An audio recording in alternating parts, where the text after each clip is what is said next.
Hi friends, welcome back to our channel. நாம் இன்னைக்கு பார்க்க போகிற ரெசிபி சுவையான தயிர் வடை. இது நம்ம வீட்டிலையே சுலபமாக செய்திடலாம். இது எப்படி செய்திடலாம், என்னென்ன பொருளெல்லாம் தேவைன்னு பார்த்துருவோம். நான் 1 கப்பு உளுந்தம்பருப்பு எடுத்து நல்லா கழுவி 2 மணிக்கூர் ஊறப்பட்டு தண்ணியை வடிகட்டி வச்சுருக்கேன். 1/2 கப்பு கெட்டியான தயிர், 2 பச்சை மிளகாய், 1 துண்டு இஞ்சி, மல்லிப்பொடியாக நறுக்கின மல்லிக்கீரை, உப்பு, மிளகாய்ப்பொடி, மிளகுப்பொடி, நல்ல மிளகாய் பொடி பண்ணி வச்சுருக்கேன், ஜீரகப்பொடி. நம்ம இப்போது மிக்ஸி ஜாரை எடுத்து அதில் பச்சை மிளகாயை உங்களுக்கு காற்றுக்கு தகுந்தவாறு போட்டுவிடுங்க. 1 துண்டு இஞ்சி, அது கூட இந்த கெட்டியான தயிர் போட்டு நல்லா அரைச்சிடணும். இந்த இஞ்சி பச்சை மிளகாய் நல்லா அரைப்பட்டு வரும் பாருங்கள். இப்போ கொஞ்சமாக தண்ணி விட்டு அரைக்கணும். அரைச்சாச்சு. அது கூட ஜீரகப்பொடி போட்டு நல்லா கலந்து விடுங்க. உப்பையும் போட்டுருங்க. போட்டு நல்லா கரைச்சி விட்டுருங்க. உப்பை வச்சுட்டு இது கூட மல்லிக்கீரையும் போட்டு இதை ஒரு சைடில் வச்சுருங்க. நாம் என்ன இப்போது மிக்ஸி ஜாரில் நம்ம உளுந்தம்பருப்பை அரைச்சி எடுத்துடலாம். பாருங்கள், உளுந்தம்பருப்பை போட்டு முதல்ல தண்ணி விடாமல் அரைக்கணும். இது கூட பச்சை மிளகாய்,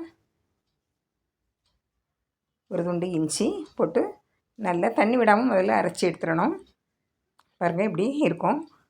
அது மாதிரி ஒரு 2 டேபிள் ஸ்பூன் தண்ணி விட்டு நம்ம உளுந்த வடைக்கு அரைப்போம் இல்லையா, அதே போல் அரைச்சி எடுக்கணும். பாருங்கள், இப்படி கெட்டியாட்டு இருக்கணும். கொஞ்சமாக தண்ணி தெளித்து குளிர்ந்த தண்ணி விட்டு தெளித்து அரைச்சி எடுத்துருங்க. இப்படி கெட்டியாட்டு வெண்ணெய் போல் இருக்கணும். நாங்கள் இதை இப்போ ஒரு மிக்சிங் பவுலில் மாற்றிடுவோம். மாற்றியாச்சு. நான் இப்போது தேவையான அளவு உப்பு, ஒரு 1/2 டீஸ்பூன் போடுங்க. உப்பு போட்டு நல்லா அடித்து கலந்து விடணும். அப்படின்னா தான் அந்த மாவு நல்லா ஃப்ளஃபியாக பந்து போல் வரும். இது மிக்சியில் அரைச்சதுனால அது இப்படி நம்ம ஒரு 5 நிமிஷம் நல்லா கலந்து விடணும். கலந்து விட்டாச்சு. இப்போ நம்ம பொடிச்சு வச்ச நல்ல மிளகு பொடியை போட்டு அது நல்லா கலந்து விடணும். பாருங்கள், நிறைய வந்த போல் இருக்குல்ல, அதே போல் தான் வரும். இப்போ இது பாருங்கள், எண்ணெய் அடுப்பில் காய வச்சாச்சு. பாருங்கள், இப்படி கையில் தண்ணியை தொட்டு இப்படி சின்ன சின்ன வடைகளாக உருட்டி போட்டு நம்ம பொரித்து எடுத்துருவோம். அப்படியே உருண்டையாட்டும் உருட்டி போட்டு எடுத்துக்கலாம். அதுவும் நல்லா தான் இருக்கும். பாருங்கள், இதை நல்லா முருகலாக பொரிய விட்டுறக்கூடாது.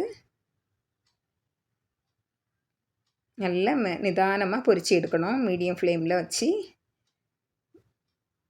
பாருங்கள், நல்லா பொரியட்டு நம்ம அதுக்கிடையில் ஒரு பாத்திரத்தில் கொஞ்சம் வெதுவெதுப்பான தண்ணியில் 2 டீஸ்பூன் தயிர், நம்ம கலந்து வச்ச தயிரை விட்டு லேசாக உப்பும் போட்டு வச்சுக்கிடணும். நம்ம இப்போ இதை பொரித்து எடுத்ததை அந்த தண்ணியில் போட்டுடணும். பாருங்கள், நல்லா எண்ணெயை வடிகட்டிட்டு அந்த தண்ணியில் போட்டுடணும். அதில் கொஞ்சம் ஊறட்டு நம்ம அடுத்த வடை பொரித்து எடுக்கிறது வரை அது தண்ணியில் ஊறட்டு நல்லா அதில் உப்பு தயிர் எல்லாம் பிடிச்சி அழகாக இருக்கும். பாருங்கள், இப்போ அடுத்த வடையை போட்டு எடுத்துருவோம். அடுப்பு மீடியம் ஃப்ளேம்லேயே தான் எரியணும். நல்லா முருகலாக வெந்துடக்கூடாது. முருகலாக வெந்தால் தயிரில் ஊறாது. ஊறாமலே அது கிறிஸ்பியாக இருக்கும் வடை கணங்காய். அதனால் மீடியமாக எரியணும். பாருங்கள், இப்போ இது நல்லா பொரியட்டு.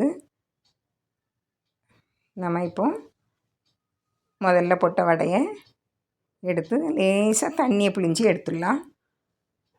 இப்படி தண்ணியை பிழிஞ்சி எடுத்து வச்சுருங்க. இருக்கட்டு. இப்போ அடுத்த வடையும் எடுத்துடலாம். பாருங்கள், இதையும் நிதானமாக பொரிய விடணும்.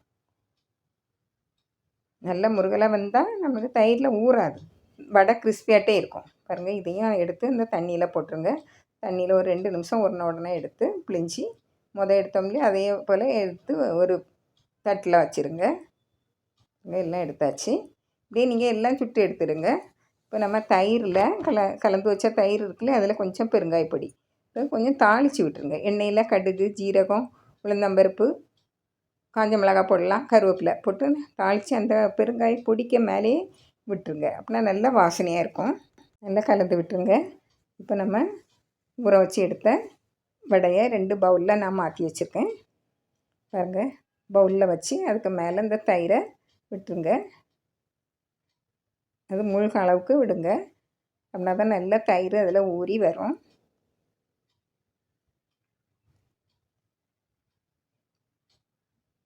பாருங்க வச்சு இதில் கொஞ்சமாக மிளகாய் பொடி, அதாவது சில்லி ஃப்ளேக்ஸ் இருந்தனாக்கி அதையும் போட்டுருங்க.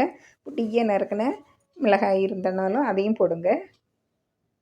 பாருங்கள் இதில் கொஞ்சமாக மல்லிக்கீரை பொடியை நறுக்கிடுங்க.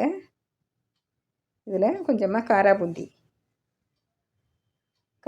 எடுத்து அதையும் தூவி விட்டுருங்க. இதில் மாதுளம்பழம் போடலாம். ஓமப்பொடி இருந்தால் அதையும் போட்டுக்கலாம்.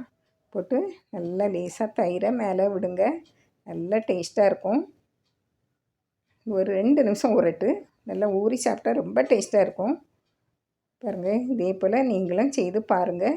பிடிச்சிருந்தால் லைக் பண்ணுங்கள், ஷேர் பண்ணுங்கள், கமெண்ட்ஸ் பண்ணுங்கள். மறக்காமல் சப்ஸ்கிரைப் பண்ணுங்கள். தேங்க்யூ.